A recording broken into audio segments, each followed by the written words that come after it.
റെഡ്മിയുടെ Redmi not 11 SE എന്ന പുതിയൊരു smart phone ഇപ്പം ഇന്ത്യൻ മാർക്കറ്റിൽ ലോഞ്ച് ചെയ്തിട്ടുണ്ട്.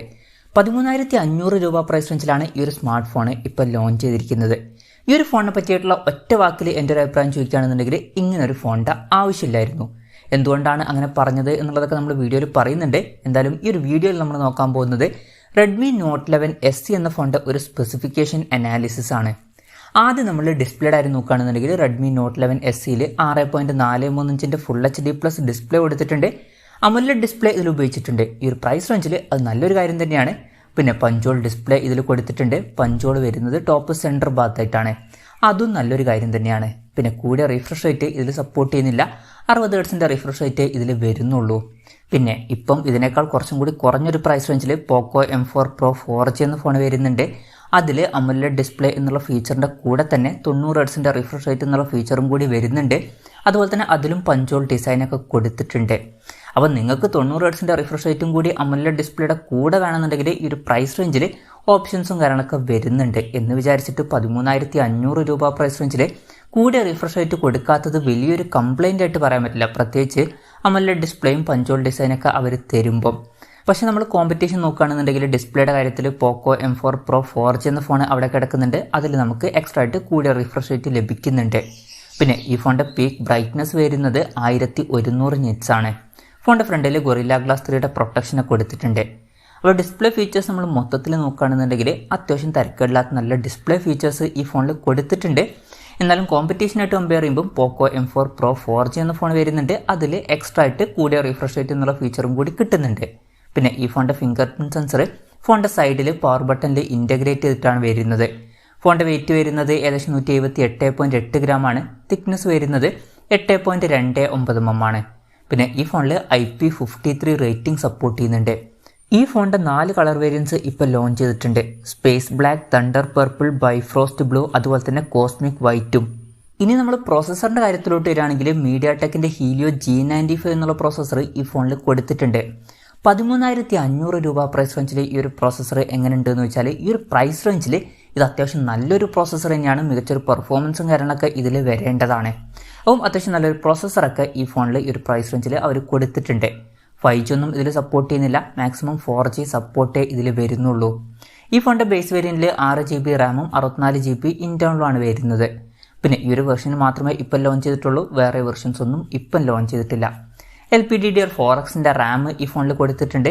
UFS 2.2 സ്റ്റോറേജ് ടൈപ്പും ഇതിൽ വരുന്നുണ്ട്. മെമ്മറി എക്സ്പാൻഡ് ചെയ്യണമെന്നുണ്ടെങ്കിൽ ഡെഡിക്കേറ്റഡ് മെമ്മറി കാർഡ് സ്ലോട്ട് കൊടുത്തിട്ടുണ്ട്. അതായത് 2 സിം യൂസ് ചെയ്യുമ്പോൾ തന്നെ ഒരു മെമ്മറി കാർഡ് നമുക്ക് സെപ്പറേറ്റ് ആയിട്ട് യൂസ് ചെയ്യാവുന്നതാണ്. 512GB വരെ മെമ്മറി എക്സ്പാൻഡ് ചെയ്യാവുന്നതാണ്. പിന്നെ IR ബ്ലാസ്റ്റർ എന്നുള്ള ഫീച്ചർ ഈ ഫോണിൽ കൊടുത്തിട്ടുണ്ട്. അപ്പം ഈ ഫോൺ റിമോട്ടൊക്കെ ആയിട്ട് യൂസ് ചെയ്യാവുന്നതാണ്. പിന്നെ നല്ല വൈബ്രേഷൻ എഫക്റ്റിനൊക്കെ വേണ്ടിയിട്ട് Z ആക്സിസ് വൈബ്രേഷൻ മോട്ടർ ഇതിൽ കൊടുത്തിട്ടുണ്ട്. ഡ്യുവൽ സ്റ്റീരിയോ സ്പീക്കേഴ്സ് ഈ ഫോണിൽ വരുന്നുണ്ട്. 3.5 mm ഓഡിയോ ജാക്ക് കൊടുത്തിട്ടുണ്ട്. ഇനി ക്യാമറയുടെ കാര്യത്തിലോട്ട് വരികയാണെങ്കിൽ ഫോണിൻ്റെ പിന്നിൽ 4 ക്യാമറ സെൻസേഴ്സ് കൊടുത്തിട്ടുണ്ട്. 64 MP f1.79 അപ്പേഴ്സിൽ വരുന്ന മെയിൻ ക്യാമറ സെൻസർ ഈ ഫോണിൽ കൊടുത്തിട്ടുണ്ട്. പിന്നെ 8 MP f2.2 അപ്പേഴ്സിൽ വരുന്ന അൾട്രാ വൈഡ് ആംഗിൾ ലെൻസ് വരുന്നുണ്ട്. ഇതിൻ്റെ ഫീൽഡ് ഓഫ് വ്യൂ വരുന്നത് 118 ഡിഗ്രിയാണ്. പിന്നെ 2 MP f2.4 അപ്പേഴ്സിൽ വരുന്ന മാക്രോ ലെൻസും അതുപോലെ തന്നെ 2 MP f2.4 അപ്പേഴ്സിൽ വരുന്ന ഡെപ്ത് സെൻസറും വരുന്നുണ്ട്. പിന്നെ ബാക്ക് ക്യാമറയിൽ 4K 30fps വീഡിയോ റെക്കോർഡിംഗ് ഒക്കെ സപ്പോർട്ട് ചെയ്യുന്നുണ്ട്. ഇനി സെൽഫി ക്യാമറയുടെ കാര്യത്തിലോട്ട് വരികയാണെങ്കിൽ ഫ്രണ്ടിൽ 13 MP സെൽഫി ക്യാമറ കൊടുത്തിട്ടുണ്ട്. അപ്പം ഓൺ പേപ്പർ ഈ ഒരു പ്രൈസ് റേഞ്ചിൽ അത്യാവശ്യം തിരക്കേടില്ലാത്ത നല്ല ക്യാമറ ഫീച്ചേഴ്സൊക്കെ ഇതിൽ കൊടുത്തിട്ടുണ്ട്. ബാറ്ററിയുടെ കാര്യം പറയുകയാണെങ്കിൽ 5000 mAh ബാറ്ററി ഈ ഫോണിൽ കൊടുത്തിട്ടുണ്ട്. 33 വാട്ടിൻ്റെ ഫാസ്റ്റ് ചാർജിങ് സപ്പോർട്ട് ചെയ്യുന്നുണ്ട്. അതുപോലെ തന്നെ Type-C ചാർജിംഗ് പോർട്ടും ഇതിൽ കൊടുത്തിട്ടുണ്ട്. അപ്പം ഈ ഒരു പ്രൈസ് റേഞ്ചിൽ തിരക്കേടില്ലാത്ത നല്ലൊരു ബാറ്ററി സെറ്റപ്പും അവർ കൊടുത്തിട്ടുണ്ട്. അപ്പം ഇതൊക്കെയാണ് ഫീച്ചേഴ്സിനെ പറ്റി പറയാനുള്ള കാര്യങ്ങൾ. ഇപ്പോൾ ഫീച്ചേഴ്സിൻ്റെ കാര്യം പറഞ്ഞപ്പം ഞാൻ ഒരു ഫീച്ചറും വളരെ മോശമാണ് എന്നൊന്നും പറഞ്ഞിട്ടില്ല. അപ്പം പലരും വിചാരിക്കുന്നുണ്ടാവും ഞാൻ സ്റ്റാർട്ടിങ്ങിൽ എന്തുകൊണ്ടാണ് ഇങ്ങനൊരു ഫോണിൻ്റെ ആവശ്യമില്ലായിരുന്നു എന്ന് പറഞ്ഞത് എന്നുള്ള കാര്യം. സംഭവം എന്താണെന്ന് വെച്ചാൽ ഈ ഒരു റെഡ്മി നോട്ട് 11 SE എന്ന ഫോണ് പുതിയൊരു സ്മാർട്ട് ഫോണൊന്നുമില്ല, പഴയ ഫോണാണ്.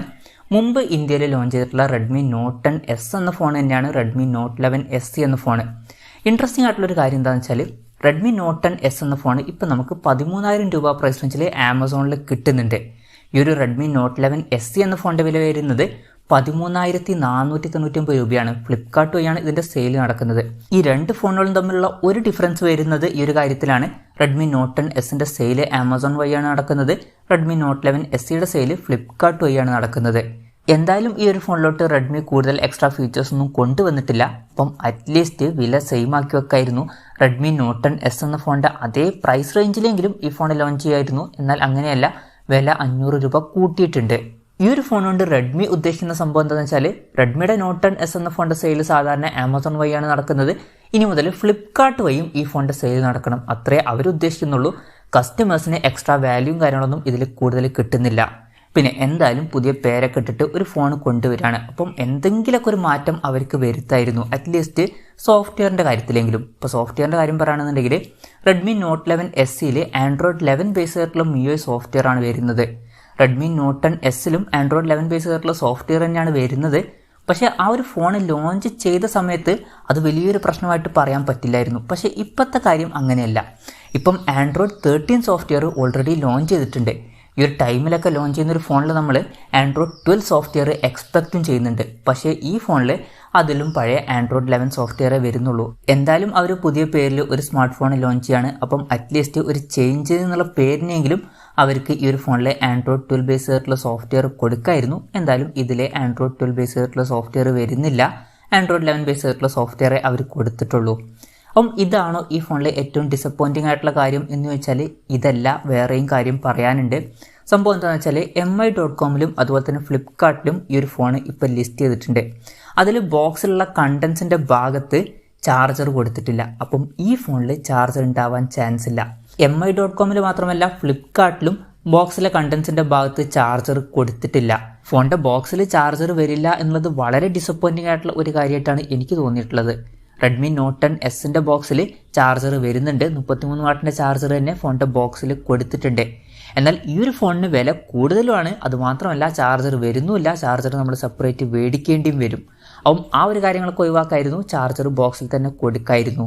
പിന്നെ mi.com-ൽ ഈ ഫോണിൻ്റെ പ്രൈസ് ലിസ്റ്റ് ചെയ്തിരിക്കുന്നത് 14,999 രൂപയാണ്. ഫ്ലിപ്കാർട്ടിൽ 13,499 രൂപയാണ് ലിസ്റ്റ് ചെയ്തിരിക്കുന്നത്.